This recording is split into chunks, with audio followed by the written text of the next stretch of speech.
Thiruvananthapuram medical college ആശുപത്രിയിൽ രോഗിക്ക് ചികിത്സ നിഷേധിച്ചതിൽ പരാതി ലഭിച്ചാൽ അന്വേഷിക്കുമെന്ന് ആരോഗ്യമന്ത്രി കെ മുരളീധരൻ. ന്യൂസ് മലയാളം വാർത്തയ്ക്ക് പിന്നാലെ മികച്ച ചികിത്സ ലഭിച്ചതോടെ പുനലൂർ സ്വദേശി സുരേന്ദ്രന്റെ ആരോഗ്യനിലയിൽ പുരോഗതിയുള്ളതായി മകൻ പറഞ്ഞു.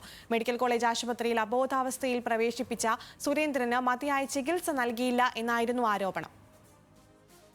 സോഡിയം കുറഞ്ഞ ഗുരുതരാവസ്ഥയിലെത്തിയ സുരേന്ദ്രൻ മതിയായ ചികിത്സ ലഭിക്കാതെ അബോധാവസ്ഥയിൽ കിടന്നത് 18 മണിക്കൂറാണ്. വെള്ളിയാഴ്ച അർദ്ധരാത്രിയാണ് സുരേന്ദ്രനെ തിരുവനന്തപുരം മെഡിക്കൽ കോളേജിൽ എത്തിക്കുന്നത്. പിറ്റേന്ന് 7 മണിക്ക് ശേഷമാണ് സീനിയർ ഡോക്ടർമാർ പരിശോധിക്കാൻ തയ്യാറായതെന്നാണ് സുരേന്ദ്രന്റെ കുടുംബത്തിന്റെ ആരോപണം. അപസ്മാരമടക്കമുള്ള രോഗങ്ങൾ ഉണ്ടായിട്ടും PG ഡോക്ടർമാർ മാത്രമാണ് പരിശോധിച്ചതെന്നും കുടുംബം പറയുന്നു. ചാത്തന്നൂർ MLAയുടെ ശുപാർശയടക്കം വേണ്ടിവന്നു സീനിയർ ഡോക്ടർമാരെത്തി സുരേന്ദ്രനെ പരിശോധിക്കാൻ. ഇവിടെ ഒരു ശുപാർശ ഉണ്ടെങ്കിൽ മാത്രമേ ഇവിടെയൊക്കെ പല ആൾക്കാരും ഡോക്ടർമാർ നമ്മളെ രോഗികളെടുത്ത് എത്തുന്നതായി. അതായത് മേലത്തെ 1-ാം വാർഡിൽ ഏറ്റവും മോശം അവസ്ഥ കിടക്കുന്ന എൻ്റെ അച്ഛന് ബോധം എന്ന് പറയുന്ന സാധനമില്ല. എന്നിട്ടും ആ രോഗികളുടെ ഇടയിലാണ് വിട്ടേക്കുന്നത്. ഒരു ഡോക്ടറെ അടുത്ത് ഞാൻ കുറച്ചു നേരം മുന്നേ സംസാരിച്ച സമയത്ത് പറഞ്ഞു, അപ്പം പറഞ്ഞു ഇവിടെ ഇങ്ങനെയൊക്കെ പറ്റത്തുള്ളൂ. മനുഷ്യജീവനാണ് പ്രധാനമെന്ന് പറഞ്ഞ ആരോഗ്യമന്ത്രി പരാതി ലഭിച്ചാൽ അന്വേഷിക്കാമെന്ന് ഉറപ്പു നൽകി.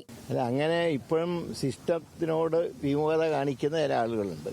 അതൊക്കെ അതാത് രീതിക്ക് അനുസരിച്ച് കൈകാര്യം. അത് നോക്കട്ടെ, പരാതി കിട്ടിയാലൊക്കെ അന്വേഷിക്കും, കഴിയുന്നത്ര തിരുത്താൻ നോക്കും.